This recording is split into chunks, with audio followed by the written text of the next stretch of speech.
À Jérusalem, 2 jours de célébration intenses ont accompagné la solennité de la Pentecôte, avec des moments de prière et la participation de toute la communauté chrétienne. À Der Rafat, le cardinal Pier Battista Pizzaballa a présidé la messe du jubilé de l'espérance pour les familles, au sanctuaire de Notre-Dame, reine de Palestine, un signe fort de foi et d'espérance. Le 7 juin, à l'Institut pontifical Notre-Dame de Jérusalem, a été inaugurée la nouvelle salle de la Pentecôte, réalisée par l'artiste chilien Daniel Cariola. En exclusivité pour le Christian Media Center, l'auteur a raconté la signification et les détails de son œuvre. À Béthanie, le centre culturel Osama Hamdan, dédié au célèbre architecte disparu, constitue un point de référence pour la préservation du patrimoine culturel et religieux palestinien. En terre promise comme en terre étrangère est le thème du cours de formation et de mise à jour destiné aux accompagnateurs spirituels de pèlerins en Terre Sainte. Une expérience unique au cœur du christianisme.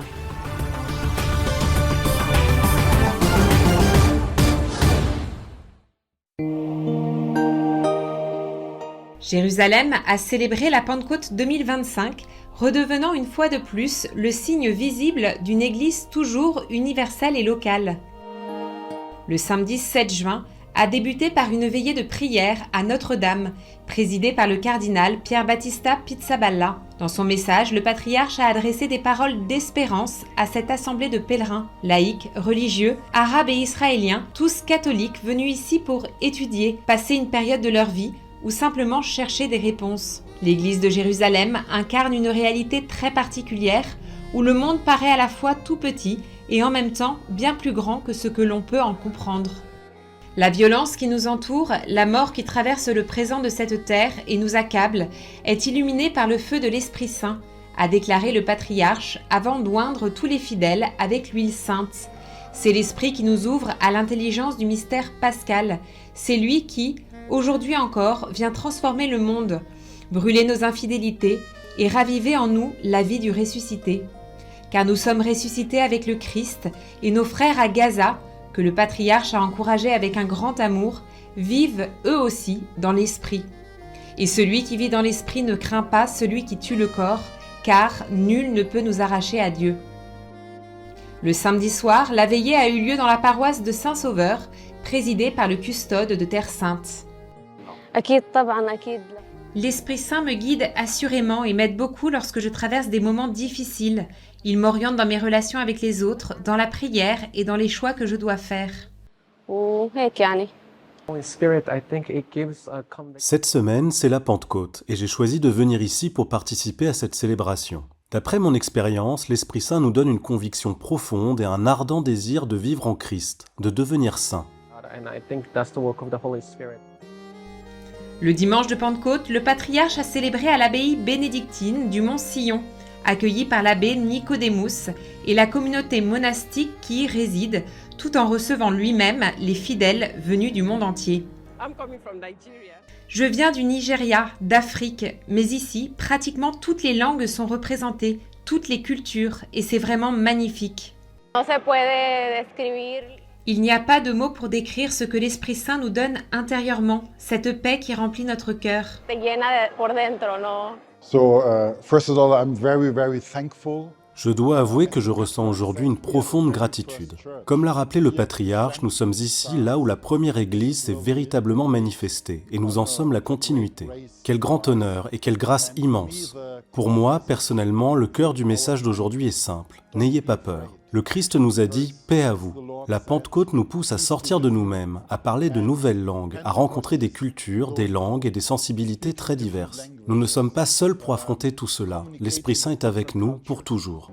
We have never to manage things by ourselves. Always the Holy Spirit is with us.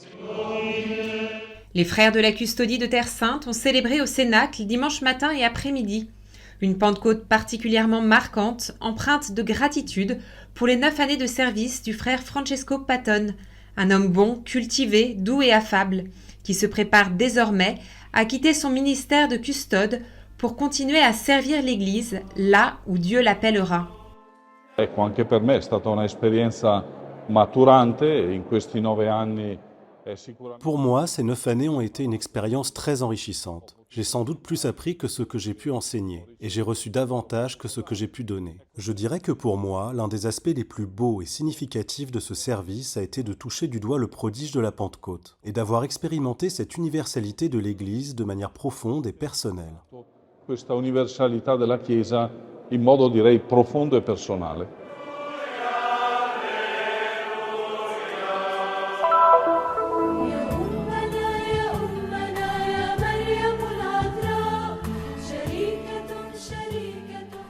Le 7 juin, les familles chrétiennes se sont rassemblées au sanctuaire de Notre-Dame de Palestine, à Der Rafat, pour recevoir la bénédiction de l'année jubilaire de l'Espérance et pour renforcer les liens familiaux dans l'union avec Jésus-Christ.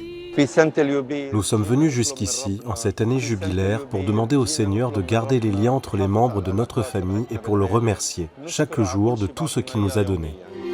La messe solennelle a été présidée par le cardinal Pier Battista Pizzaballa, patriarche latin de Jérusalem, en présence de nombreux évêques et prêtres. Lors de son homélie, il a eu une pensée particulière pour la paroisse de la Sainte Famille à Gaza, la mentionnant en cette occasion spéciale. Il a ensuite proclamé l'évangile du jour, soulignant qu'avant le Christ, chaque famille devait se rendre au temple pour chercher Dieu, tandis qu'avec le Christ, c'est Dieu lui-même qui visite les familles, comme il le faisait dans les villages de Galilée. La famille chrétienne est une petite église qui, dans un monde troublé, transmet la foi et les valeurs de génération en génération. Nous ne pouvons pas permettre que la haine qui nous entoure trouve sa place dans nos cœurs. C'est par la foi que nous apprenons à reconnaître la présence vivante de Jésus dans nos familles et dans chaque relation. Bien que les temps soient difficiles, l'espérance chrétienne ne consiste pas en une attente passive de quelque chose qui vienne du futur ou des autres. C'est une force qui naît du cœur. Espérer pour le chrétien, c'est préserver et nourrir la foi en la présence du Christ dans chacune de nos relations quotidiennes.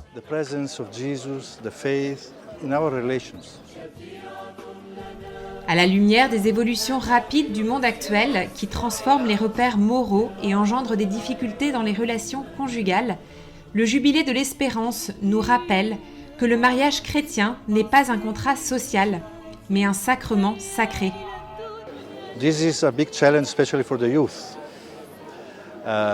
Tout cela représente un défi important, surtout pour les jeunes dont la manière de penser est souvent plus influencée par les médias que par la famille, l'école ou l'Église. Dans la culture contemporaine, un mot qui semble avoir disparu est « pour toujours ». Pourtant, l'amour béni par Dieu n'est pas quelque chose que l'on change comme un vêtement, mais une réalité qui dure pour toujours. It's not something that you can change as we change our dresses. It's something forever. Le patriarche a ensuite conclu son homélie en observant que ce n'est qu'en présence de Jésus que nous pouvons apprendre à surmonter les problèmes et les difficultés et à toujours recommencer.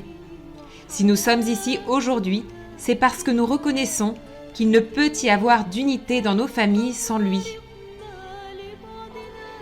La célébration s'est terminée par une procession joyeuse autour du monastère à laquelle ont participé des prêtres et des fidèles portant une icône de la Sainte Famille. À la fin, la prière du jubilé a été récitée, suivie de la bénédiction finale donnée à tous les fidèles présents.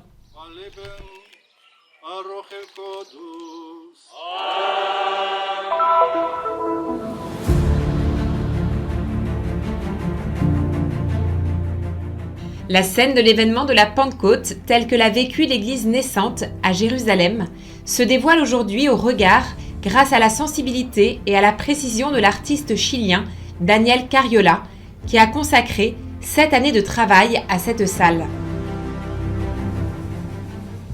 Sa rencontre avec le mouvement Regnum Christi s'est faite grâce à l'une de ses élèves, Maria de la Luz Fernandez, qui le présenta au père Juan Maria Solana, directeur du projet Magdala. C'est dans ce contexte que l'artiste donna naissance à sa première œuvre, la scène de l'hémorroïs. Efectivamente, cuando yo llegué la primera vez a Jerusalén, visitamos En effet, lorsque je suis arrivé pour la première fois à Jérusalem, j'ai visité le lieu où l'on suppose que cet événement s'est déroulé, c'est-à-dire le Cénacle. À partir de là, j'ai commencé à visiter différents endroits en quête d'inspiration. Arcs, pierres, éléments architecturaux qui pourraient nourrir cette œuvre. C'est ainsi que j'ai souhaité en restituer autant que possible les teintes, les textures, les formes des colonnes et des chapiteaux. El color, las piedras, el tipo de formas en las columnas, los capiteles.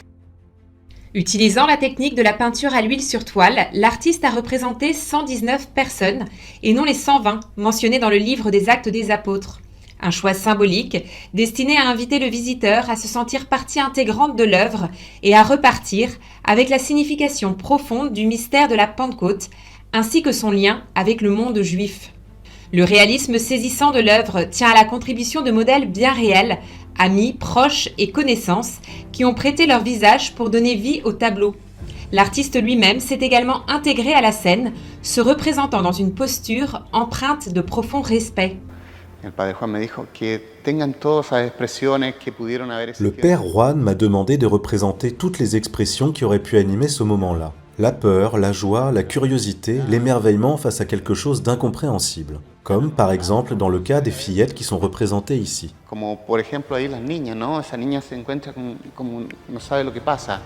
Pour Daniel, cet événement a été extraordinaire, même pour les non-croyants comme lui, qui étaient présents à Jérusalem. Il est néanmoins convaincu que tout cela a réellement eu lieu. Tout cela faisait aussi partie de mon expérience personnelle vis-à-vis des Écritures, car même si je ne suis pas un homme religieux, je connais les Écritures depuis l'enfance. L'ouverture officielle de la salle au public a eu lieu le samedi 7 juin, accompagnée de la bénédiction donnée par sa béatitude, le cardinal Pierre Battista Pizzaballa, patriarche latin de Jérusalem, en présence de nombreuses autorités ecclésiastiques et civiles. Nous sommes véritablement heureux d'avoir atteint ce cap. Je dois dire que mes attentes ont été largement dépassées. Je suis profondément reconnaissant envers Dieu et l'artiste Daniel Cariola. And it also, this room reminds us how our beginning is linked and part of an expression of Christ's Jewishness. Cette salle nous rappelle combien notre origine est liée et fait partie intégrante d'une expression de la judéité du Christ et de son identité de rabbin. Et comment nous sommes encore aujourd'hui inspirés par cet esprit, que nous continuons de faire vivre en dialogue et en communion avec les autres confessions. Ce sont selon moi des leçons précieuses, non seulement pour l'époque du Christ, mais plus encore pour aujourd'hui, en ces temps marqués par la guerre et les conflits, où nous avons un besoin urgent de signes d'unité, de communion et de conscience que nous sommes tous unis sous le regard d'un Dieu merveilleux et plein d'amour. And we need signs of unity, of communion, and of the sense that we're all united under a wonderful, loving God.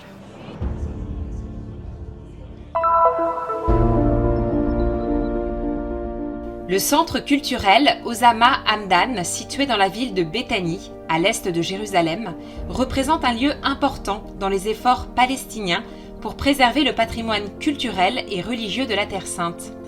Nommé en l'honneur de l'architecte Osama Hamdan, aujourd'hui disparu, le centre rend hommage à son travail remarquable dans la restauration de sites archéologiques, notamment au sein de l'église du Saint-Sépulcre, sur le site du tombeau de Lazare, ainsi que dans d'autres lieux historiques de Cisjordanie.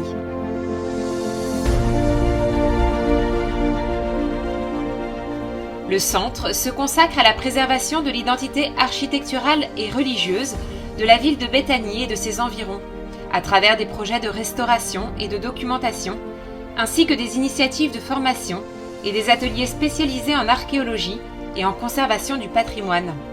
Le projet est mené en collaboration avec des universités locales et internationales, ainsi que des experts du secteur, avec le soutien de la coopération italienne et en partenariat avec l'association Pro Terra Santa.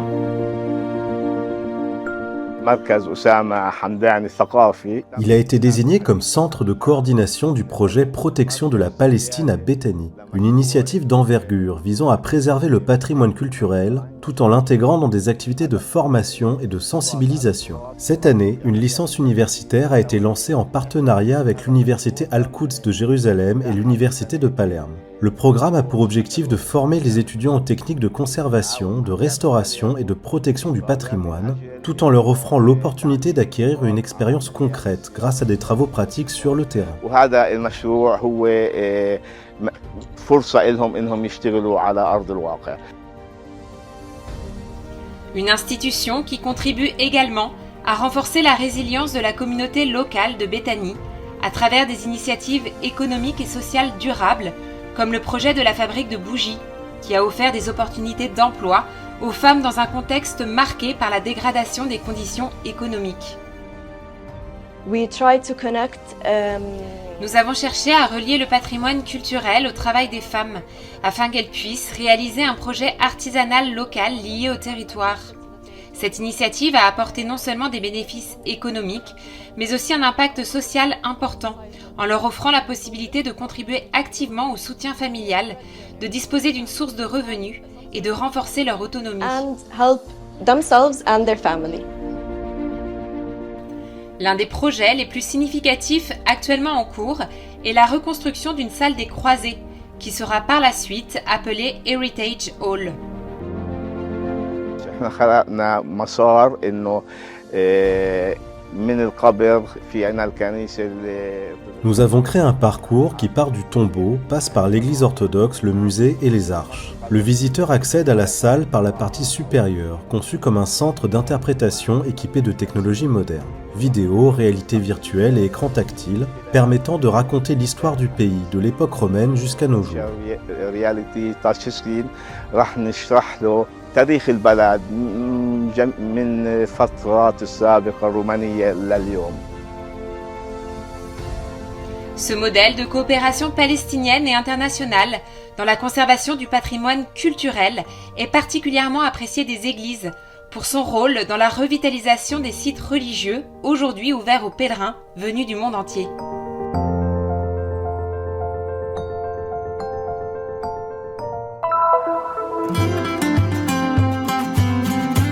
La conférence des commissaires de langue italienne, en collaboration avec le commissariat Liaison Office, a organisé du 2 au 9 juin un cours de mise à jour pour 26 commissaires et collaborateurs. Entre Jérusalem et le désert du Negev, les participants ont vécu des journées de recherche et d'approfondissement à la lumière de l'Ancien et du Nouveau Testament.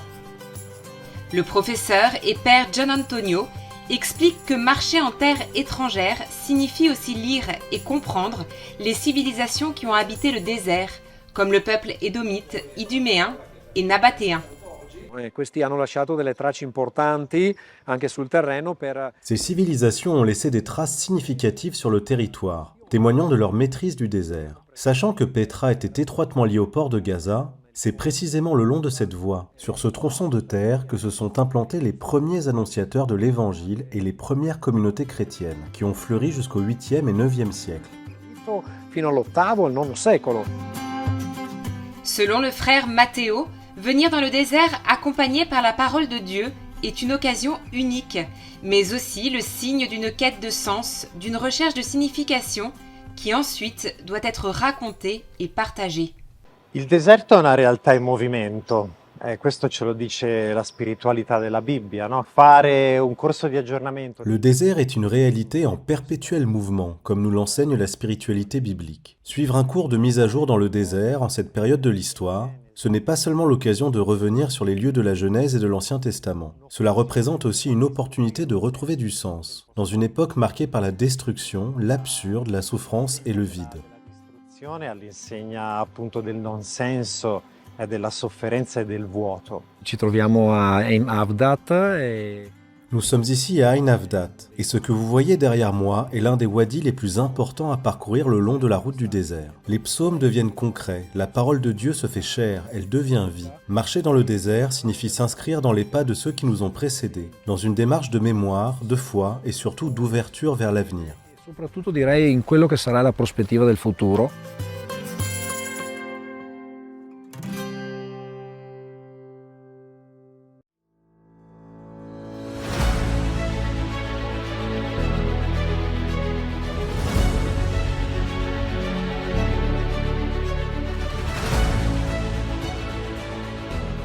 Faites un geste de solidarité et soutenez la mission de la custodie de Terre Sainte.